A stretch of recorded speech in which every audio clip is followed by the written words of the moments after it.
Unlimited 5G ડેટાની લાણીના હવે અંતના એંધાણ દેખાઈ રહ્યા છે. ટેલિકોમ કંપનીઓ ટૂંક જ સમયમાં મફત સેવાનો હાથ ખેંચી લેશે.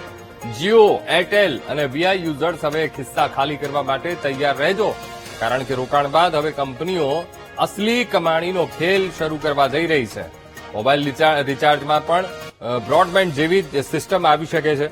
હાઈ સ્પીડ ડેટા જોઈતો હશે તો પ્રીમિયમ કિંમતો તમારે ચૂકવવી પડશે.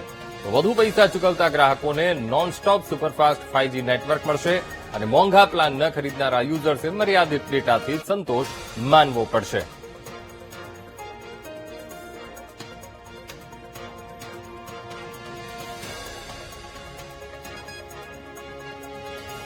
તો હવે મફત 5G ના દિવસો એ ગયા, કારણ કે મફત 5G ના જે અચ્છે દિન હતા એ અચ્છે દિન હવે જવાનો વારો આવી ગયો છે. કારણ કે હવે ટેલિકોમ કંપનીઓએ એ મુદ્દે લઈને એ તૈયારીઓ કરી લીધી છે. ત્યારે કઈ કઈ અસરો એ ઉભી થઈ શકે છે એ પણ અહીંયા સમજવું અને જાણવું એટલું જ જરૂરી છે. ત્યારે મફત 5G ના અચ્છે દિન કેવી રીતે એ જવાના છે, એ ડેટા, જે મફત ડેટાની જે વાત હતી એ કેટલો હવે વધારો થશે, સાથોસાથ કિંમતોમાં કેટલો એ વધારો કરશે એ પણ આપણે જાણી લઈશું. કઈ કઈ બાબતોને લઈને એ ચેન્જીસ કરવામાં આવ્યા છે એ પણ અહીંયા સમજવું એટલું જ જરૂરી છે. ત્યારે દેશભરમાં એક તરફ ફ્રી અનલિમિટેડ 5G ડેટાની લાહણી થઈ રહી હતી અને હવે એ લાહણીના અંતના એંધાણ અત્યારે જોવા મળી રહ્યા છે ને જેને જ લઈને આ ચર્ચાઓ પણ એ તેજ થઈ ગઈ છે કે ટેલિકોમ કંપનીઓ ટૂંક જ સમયમાં આ મફત સેવાઓનો હાથ ખેંચી લેશે અને હાઈસ્પીડ ડેટા જોઈતો હશે તો હવે પ્રીમિયમ કિંમતો તમારે ચૂકવવી પડશે. તો મફત ડેટાની વેલકમ ઓફરને અલવિદા. હવે ટેલિકોમ કંપનીઓએ યુઝર્સને 5G ની હાઈ સ્પીડની આદત એક તરફ ટેલિકોમ કંપનીઓએ પાડી દીધી છે. હવે આ આદત, હવે જ્યારે લોકોને આ સ્પીડની ટેવ પડી ગઈ છે ત્યારે એક નવી જ વસ્તુ આવવા જઈ રહી છે, એક નવો જ નિયમ આવવા જઈ રહ્યો છે જેના કારણે મુશ્કેલીઓ ઉભી થશે. ત્યારે કંપનીઓ એ ફ્રી ઓફરનું પાટિયું હવે આટોપવાની તૈયારીમાં લાગી ગઈ છે. અત્યાર સુધી જેટલું પણ એ ફ્રી વાપર્યું પણ હવે એ ફ્રીના પાટિયા પડવા જઈ રહ્યા છે. હવે રોકાણ પૂરું અને હવે વારો છે વસૂલાતનો. કંપનીઓએ 5G ના ઇન્ફ્રાસ્ટ્રક્ચર પાછળ કરોડો રૂપિયા એ ખર્ચ્યા છે. 5G ના ઇન્ફ્રાસ્ટ્રક્ચર પાછળ તો હવે વસૂલવાના છે અને હવે વારો રોકાણ પર વ્યાજ સહિત એક કમાણી કરવાનો આવી ગયો છે અને જેને જ લઈને આખી એક રણનીતિ પણ ઘડી કાઢવામાં આવી છે. કંપનીઓની રેવન્યુને સ્થિર થયાના માર્કેટ રિપોર્ટ્સ કે કંપનીઓની રેવન્યુ એ સ્થિર થઈ ગઈ છે અને હવે એમાંથી કમાણી કરવાનો વારો છે. જેમ બ્રોડબેન્ડ વાઈફાઈમાં સ્પીડ પ્રમાણે પૈસા આપવા પડે, સ્પીડ પ્રમાણે તમારે કિંમત આપવી પડશે. આ નવી ફોર્મ્યુલાના આધારે કંપનીઓ આગળ વધવાની છે. હવે જે બ્રોડબેન્ડમાં જે મોડલ છે એવું જ મોડલ હવે મોબાઈલ ગ્રાહકો માટે પણ અપનાવવામાં આવશે. જે બ્રોડબેન્ડના નિયમો છે એ જ પ્રમાણે ચાલશે. તો ટૂંકમાં કહીએ કે જેવી સ્પીડ એવું બિલ, એટલે કે તમારે અનલિમિટેડ સ્પીડ જોઈએ છે તો એટલા રૂપિયા પણ તમારે ચૂકવવા પડશે અને જો તમારે ઓછા રૂપિયા ખર્ચવા છે તો એ પ્રમાણે તમને ડેટા મળશે. એટલે રોડ પર જેમ વીઆઈપી ગાડીઓ માટે એક અલગ એ લેન બનાવવામાં આવી હોય છે કે જ્યાં વીઆઈપી ગાડીઓ ચાલતી હોય છે, એ જ રીતે હવે મોબાઈલ નેટવર્કમાં નેટવર્ક સ્લાઇસિંગ પણ એ આવશે. એ જ રીતની આખી ફોર્મ્યુલા એમાં અપનાવવામાં આવી છે.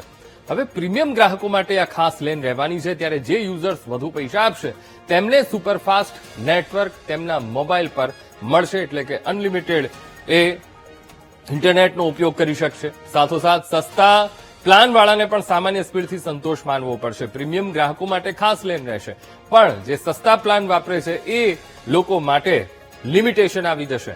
ભારતમાં 5G યુઝર્સની સંખ્યા કેટલી છે તો 5G સબસ્ક્રાઇબરની સંખ્યા છે 43 કરોડ 4 લાખ લોકો એ 5G નો ઉપયોગ કરી રહ્યા છે.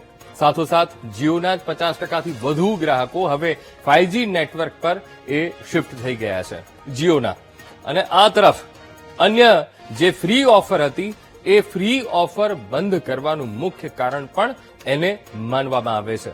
સાથોસાથ મહત્વપૂર્ણ અહીંયા બાબત એટલી પણ છે કે સસ્તા પ્લાન હવે સંપૂર્ણપણે બંધ થશે. આ સવાલ એટલા માટે થઈ રહ્યો છે કારણ કે ટેલિકોમ કંપનીઓ બેઝિક જે રિચાર્જ પ્લાન છે એ ધીમે ધીમે બંધ કરી રહી છે અને તમે જ્યારે રિચાર્જ કરવાનો પ્રયત્ન કરતા હશો મોબાઈલમાં ત્યારે તમને એ ફીલ પણ થતું હશે કે ભાઈ સસ્તા પ્લાન તો હવે દેખાઈ નથી રહ્યા.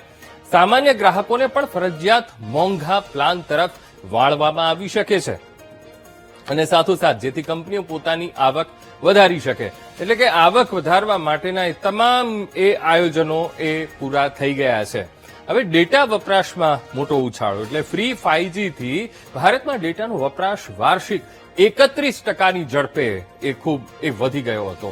આજે આંકડા સામે આવ્યા છે અને યુઝર્સ સરેરાશ મહિને 30 GB થી વધુ ડેટા અત્યારે વાપરી રહ્યા છે. ખૂબ ઉછાળો અત્યારે ડેટા વપરાશમાં જોવા મળી રહ્યો છે.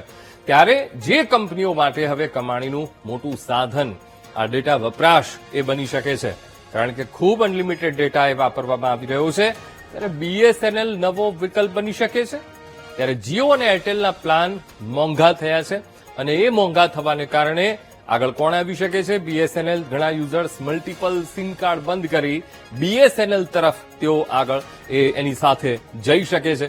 સાથોસાથ ઘણા બધા વળી પણ રહ્યા છે BSNL તરફ, કારણ કે BSNL હજુ પણ બજેટ ફ્રેન્ડલી પ્લાન ઓફર કરી રહ્યું છે અને તેના કારણે પણ લોકો હવે જીઓને છોડી શકે છે, આ તરફ બીઆઈને પણ છોડી શકે છે, એરટેલના પ્લાનમાંથી તેઓ પણ બહાર નીકળી શકે છે. ત્યારે BSNL એક નવું ઓપ્શન બની શકે છે.